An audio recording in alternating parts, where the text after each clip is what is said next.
شروع ہی سے بچیوں کو بے حیائی کے کپڑے دو تابوں میں اٹکنے والے اور وہ پیپر اور پنی اور پلاسٹک سے کمزور چٹی پہنا کر اس کی عادت خراب کی جا رہی ہے کہ بڑی ہو کر وہ نقاب کہاں سے پہنے گی، وہ پردے میں کہاں سے رہے گی، وہ برقعے میں کہاں سے رہے گی۔ جب اس نے ہوش سنبھالا تو دیکھا کہ ماں ہمیشہ آئینے کے سامنے رہتی ہے، شوگر کی چربی ملی ہوئی نیل پالش اور لپسٹک کا استعمال کر رہی ہے، گانوں کو دیکھتی ہے، ڈراموں کو دیکھتی ہے، سیریل کو دیکھتی ہے، اور فلمی اسٹار کا جب تذکرہ آتا ہے تو منہ سے جڑ نکلنے لگتا ہے۔ وہ عزت ہے جو ایک علماء کو ملنی چاہیے، نبی کے وارثین کو ملنا چاہیے۔ گھر کے اندر شروع ہی سے بچوں کے دل میں یہ بات آتی ہے، میرا باپ 12 ایک تک سونے والا آج جو ہے وہ 7 بجے اٹھ رہا ہے، وہ بوٹوں کو پالش مار رہا ہے، وہ یونیفارم کو آئرن کر رہا ہے، وہ گاڑی میں لے جا کر اسکول کے گیٹ تک چھوڑ کر آ رہا ہے، اور آنے کے بعد ماں اس کا معائنہ کرتی ہے، بیٹا یہ جو ٹیسٹ ہوا کس میں کتنے نمبر لیے، فلاں نے 100 لیے، فلاں نے 60 لیے، فلاں نے 50 لیے، کیوں 50 لیے، کیوں کمزور ہے سائنس کے اندر، کیوں میتھمیٹکس کے اندر حساب و کتاب میں کمزور ہے، ٹیوشن کو رکھا۔ اور کیا کبھی اس ماں نے یہ پوچھا، جس ماں نے بختیار کاکی کو جنم دیا، جس ماں نے خواجہ اجمیری کو جنم دیا،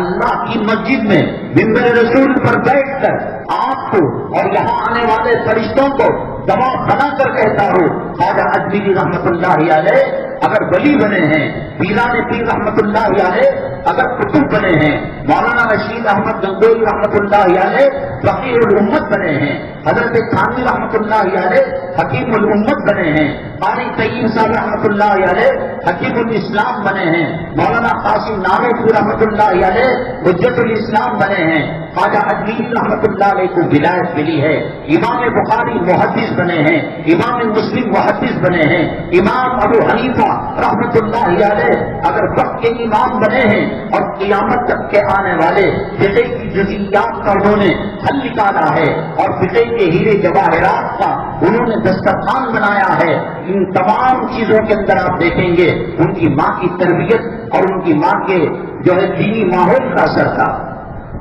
یہ کیسے بن گئے؟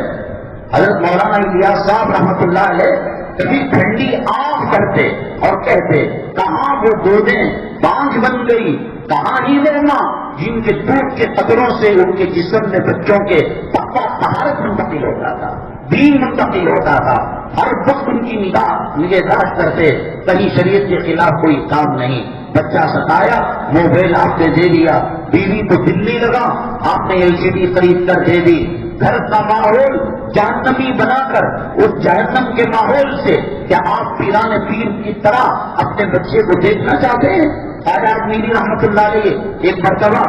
پہلے زمانے میں یہ تھا، اب تو انگریزی کیلنڈر اور شمسی کیلنڈر کی ویلیو ہو گئی ہے، پہلے بادشاہوں کے درباروں کے اندر بھی عربی اور ہجری کیلنڈر چلا کرتا تھا۔ چاند دیکھنے اور چاند کی اطلاع کی بڑی اہمیت ہوتی تھی۔ ایسا نہیں کہ رمضان میں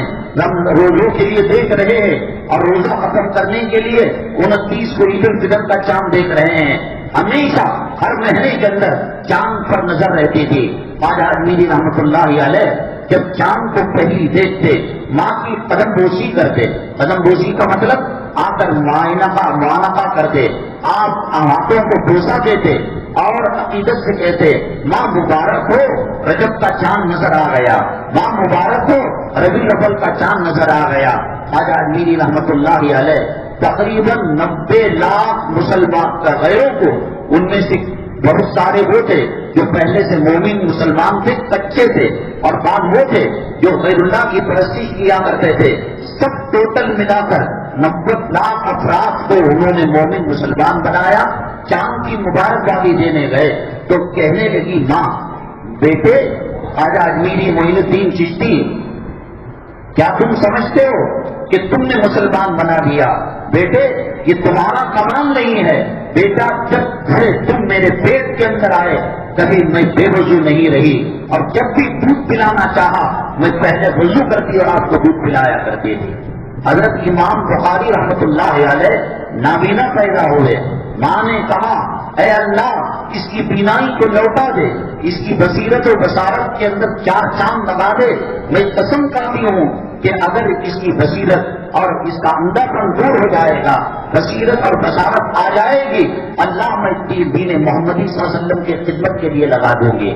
آج بچہ ذرا چلتا ہے، پھرتا ہے اور ذرا سی حرکت کرتا ہے تو خود اس کے ماں باپ کہتے ہیں غلام فلم کے ہیرو کی طرح نظر آ رہا ہے۔ صحابہ کا نام کہاں گیا؟ صحابیات کا نام کہاں گیا؟ تو چنانچہ حضرت امام بخاری رحمۃ اللہ علیہ کی والدہ جب سجدے سے اٹھی تو بیٹے کی بینائی واپس آ چکی تھی۔ آج دنیا کے اندر ہزاروں لاکھوں مکتب فکر ہیں مسلمانوں کے، سعودی عرب ہو، مشرق ہو، مغرب ہو، شمال ہو، جنوب ہو، وہ کون سا دنیا کا مدرسہ ہے؟ وہ شافعی ہو، وہ اہل حدیث ہو، وہ حنفی ہو، وہ عربی ہو، وہ عجمی ہو، جہاں بخاری شریف کو نہیں پڑھایا جاتا اور اس کے بارے میں کہا گیا اصح الکتاب بعد کتاب اللہ تعالی صحیح البخاری، سب سے بہترین کتاب اللہ کی کتاب کے بعد صحیح البخاری ہے۔ یہ صحیح البخاری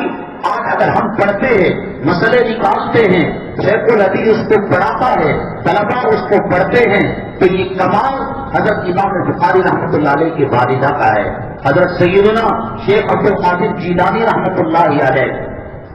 مدرسہ پڑھنے جایا کرتے تھے۔ ماں کی ایک نصیحت تھی، بیٹا تیری جان چلی جائے، قتل کر کر ٹکڑے ٹکڑے کر دیے جائیں، جھوٹ نہیں بولنا۔ اس زمانے کے اندر جنگل میں ڈاکو ڈاکہ ڈالا کرتے تھے، لٹیرے لوٹا کرتے تھے، یہ بستہ دے کر کتابوں کا، اور اس زمانے میں 6 مہینے، سال اور کئی دن تک، راتوں تک وہ استاد کی خدمت میں رہتے، جب تک کہ علم سے جو ہے فیضیاب نہیں ہو جاتے وہ لوٹتے نہیں تھے۔ کچھ کھانے پینے کے لیے کچھ پیسے رکھے تھے۔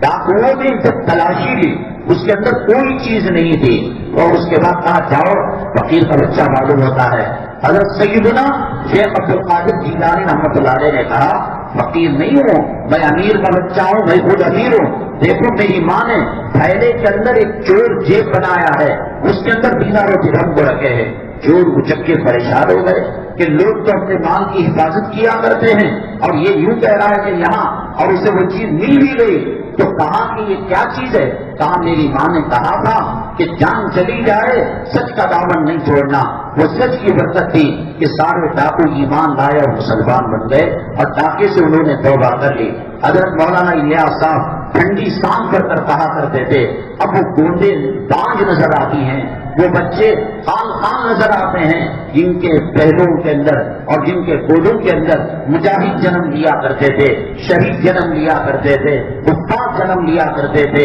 علماء جنم لیا کرتے تھے۔ آج اگر امتداد ہو رہا ہے، اللہ کے قرآن کو انہوں نے نہیں پہچانا ہے، اس کی طاقت کیا ہے، اس کی قوت کا کیا ہے، اس کو انہوں نے نہیں پہچانا ہے۔ آج انہوں نے نہیں پہچانا ہے جناب محمد رسول اللہ صلی اللہ علیہ وسلم کی امت کے اندر آنے کی فضیلت کیا ہے، اللہ کی شان کیا ہے، جہنم کیا ہوتی ہے، جہنم کیا ہوتی ہے۔ اللہ